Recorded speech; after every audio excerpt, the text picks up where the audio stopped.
Another story I heard about myself. This one happened in high school. We had this teacher in high school whose kid went to our high school. His name was Mr. McNamara, and his son Jake McNamara went to our high school. He was a sophomore when I was a senior, so he was 2 years behind me. And Mr. McNamara was an asshole. And one weekend, he and his wife decided to leave town, which you should never do if you're an asshole. And Jake McNamara decided to throw a party at the teacher's house. Hooray! And everyone around town heard about it, and we all got up individually and thought, okay, let's go over there and destroy the place. I walked into this party, everyone I had ever met was there, and everyone was drinking like it was the end of the world. People were drinking like it was the Civil War and a doctor was coming to saw our legs off. It was totally unsupervised. We were like dogs without horses. We were running wild. I walked down to the basement. They had a pool table in the basement. One dude took a running start and threw his body onto the pool table and broke it in half. Another kid found out which room was Mr. McNamara's and went upstairs and took a shit on his computer. So the party was going great. I'm standing in the basement, and I'm holding a red cup. You've seen movies. And I'm starting to black out. And I guess someone said, like, something, something, police. And in a brilliant moment of word association, I yelled, fuck the police! Fuck the police! And everyone else joined in. 100 drunk white children yelling, fuck duh, police. With the confidence of guys who have, like, already been to jail and aren't afraid of it anymore. You know, that, like, I'll serve my nickel, you come and take me confidence. The reason someone had said something, something, police was because the police were there.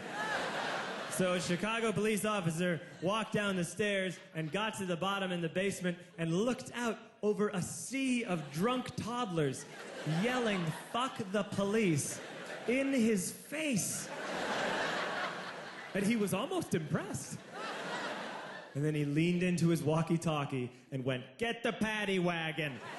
And my friend John grabbed a .40, smashed it on the ground, and yelled, scatter!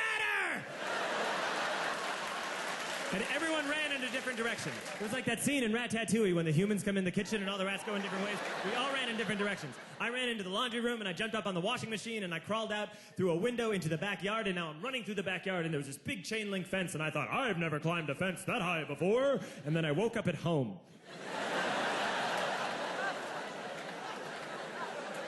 On Monday, I went to school because that's what we did back then.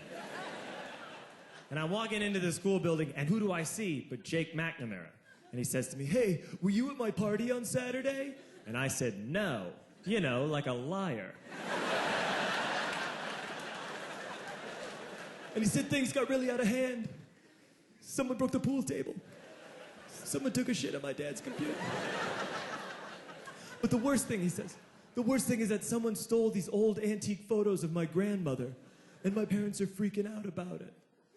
And I had that thought that only blackout drunks and Steve Urkel can have.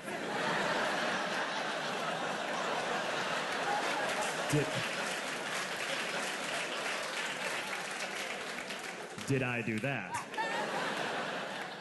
I figured, no, I wouldn't have done that. But I was never sure until 2 years later. Relax.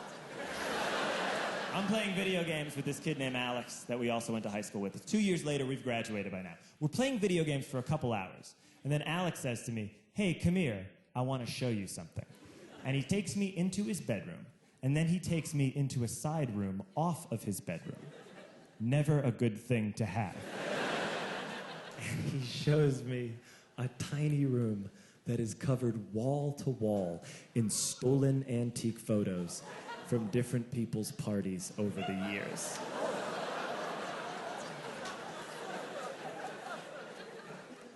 And I said, why? Why do you do this? Because it's the one thing you can't replace.